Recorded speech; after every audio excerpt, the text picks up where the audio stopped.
My involvement with the gallery, LA Louver, actually came from a chance encounter with Peter Goulds, who told me that the gallery name came from a work by Marcel Duchamp. And it involved his Fresh Widow, the piece that he made in 1920 and signed under the name Rose c'est la vie. And just that connection with him is the reason I presented my Duchamp collection to this organization. And as a result of that, when it came time to market the works by Beatrice Wood that I had, I came again to LA Louver. In this particular case, it was even for better reasons, because Beatrice Wood was born in California. She was born in San Francisco. She didn't spend much time here because after the earthquake, she and her family moved to New York, and she grew up there. But then she came back to California in the 1920s and lived here for the rest of her life. First in Los Angeles from the mid-1920s to 1948. She decided to move to the Ojai Valley. She moved up to Ojai and lived there from 1948 until 1998, the time of her death. So she is really a byproduct of California. At any rate, that made it more appropriate to bring the collection here, because now that 24 years have passed since she was living, it seems time for her to be rediscovered. And Beatrice Wood is probably in history going to be best remembered as a well-known California studio potter, but she was far more than that. She lived a long and productive life. Her first work of art dates from 1910, and the last one is 1988, the year of her death.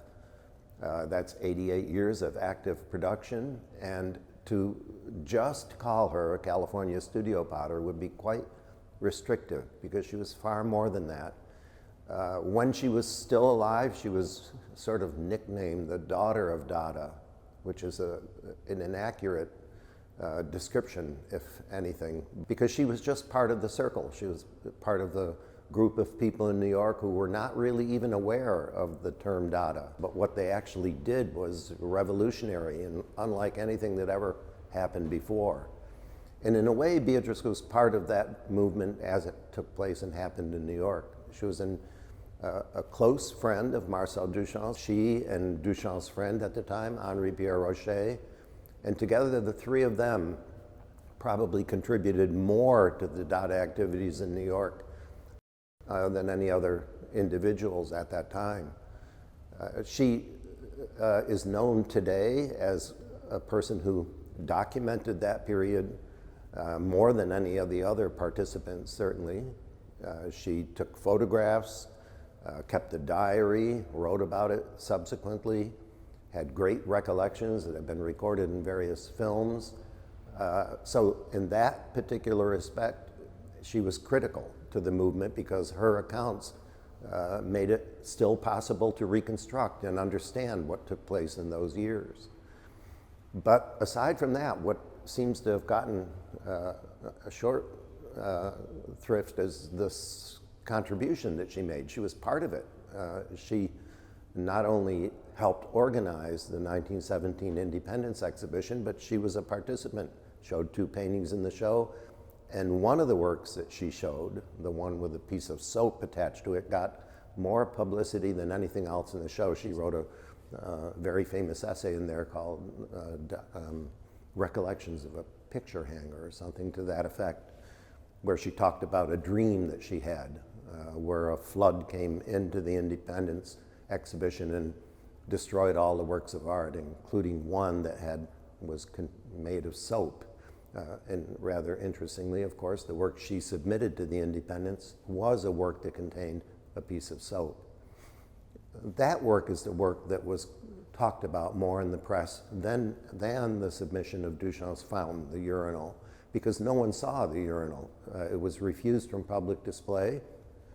So when people came to the exhibition, the work that was really talked about was a work by Beatrice, because it was a figure of a nude figure emerging from her bath with an actual bar of soap attached to what she said in her autobiography was the tactical position.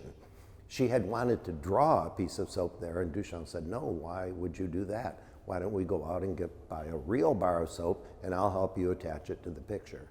And he did. And he must have known at the time that that would create a great deal of attention, and indeed it did. Beatrice's work, the drawings, can be divided basically into three categories, and they're roughly chronological.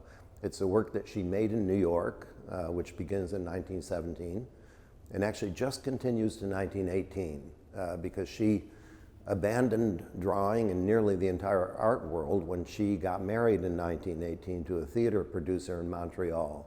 The highlight is, of course, the drawing she did for the Blind Man's Ball. And she told me that that drawing that was selected, the stick figure thumbing its nose to the world, was actually selected by Duchamp. She made many drawings, some still exist, for the Blind Man's Ball poster. She called it the Webster Hall because that's where it was held every once in a while. But this one was named after the magazine, and he saw it and just pointed to it and picked it up, and that was used for the poster. She did not resume drawing again until she came and lived in LA in the mid-1920s. And so the next phase of her drawing dates from the mid-1920s to the mid-1930s. And that too is almost abruptly stopped when in 1938 she discovers pottery and becomes a potter and stops drawing except in the cases when she wanted to make a drawing for a figurative work or a vessel or something like that. But she wasn't making drawings as a final end product. And then for the third phase, it was in 1976 when I went up to visit her and admired her drawings, and she started drawing again. Some of the drawings in the exhibition from the teens deal with the great difficulty Beatrice experienced with her mother. One drawing is even called mère in the plural, the word mother in the plural, because she thought of her two aunts who lived with her also as being like her mother or her mothers. And they were so oppressive that she actually contemplated the thought of the only solution she could come up with was suicide, and it's actually illustrated within the drawing. Luckily, the way out ended up being Duchamp and company, and meeting not only Marcel Duchamp and Rocher, but the Arensbergs, the collectors, who had nearly nightly parties at their apartment, and she was there constantly.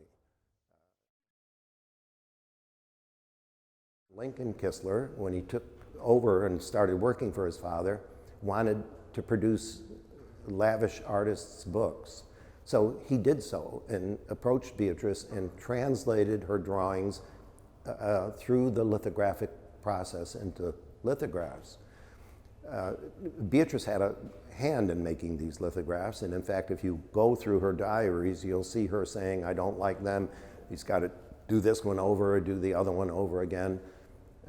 And it was the first time she ever engaged in the printmaking medium, and as Merrill Armitage mentions in his catalog, she was delighted with it because it meant that she didn't only have single drawings, but they could exist, in that case, in multiple forms.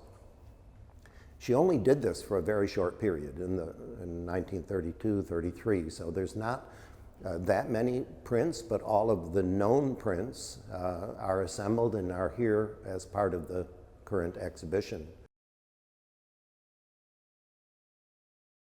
And of course, in lithography, you end up really producing just black and white images, except in the case of the drawing called Operation. And that involved putting a red color for the blood that spilled off an operating table. So that's the only one that has color in it, but otherwise they're all in black and white. And of course they read more graphically because you don't have the interchange of color or watercolor.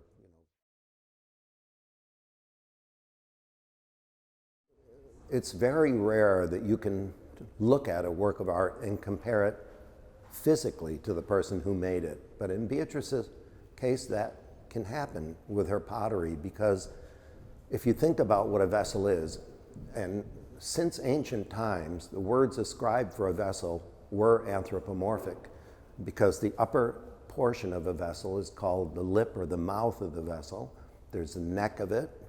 The main portion of a vessel is its body, and it has handles, which comes, of course, from the word hands, and all the way down to the feet.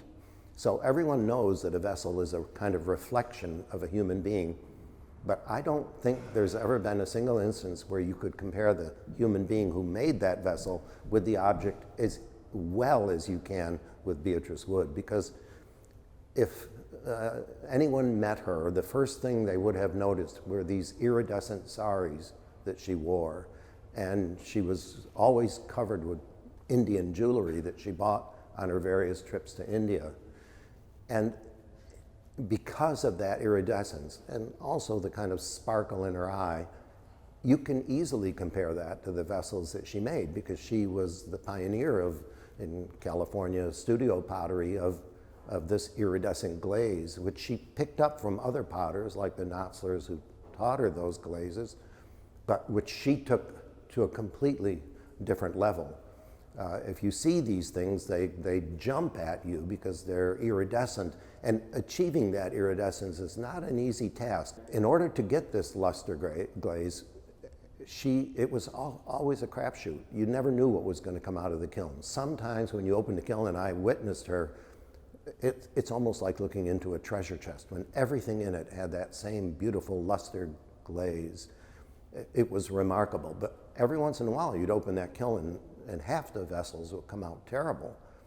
It just depends on the amount of heat, and also she had this habit of throwing things into the kiln. Sometimes small pieces of wood, mothballs she loved to throw into the kiln, depended on what you threw in, and not only what you threw in, when you threw it in, depending on where it was in the process.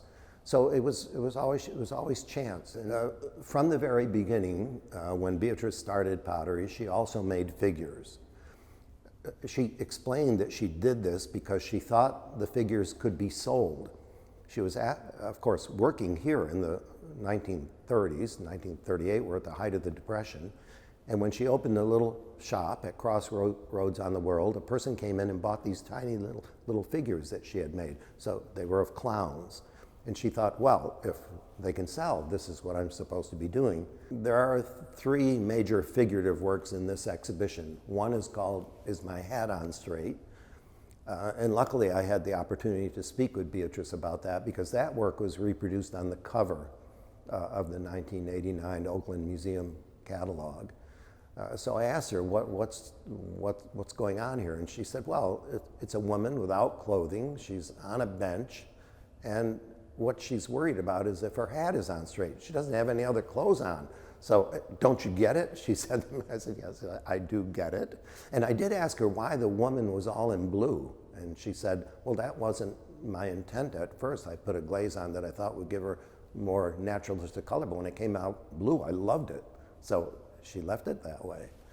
And the other figurative work in the exhibition is Innocence Not Enough, is a work that can be very easily misinterpreted, because a little girl sitting on the lap of the man behind her looks as though she is the innocence that Beatrice is referring to in the title, but it's not, of course. It's the man right behind her who has this mustache and is, of course, modeled after the famous Simon Legree, the very evil villain.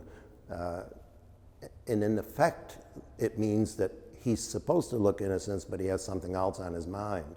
And the last of the three figurative works is called Dear Pussy, where you see just the legs of two women and a cat in the corner. And in that particular case, since the legs are truncated and cut off right at that position where you normally see the rest of the figure, I asked her if she knew the double meaning of the word pussy, and she said to me, "What do you think?" Which, of course, answered that question sufficiently for me.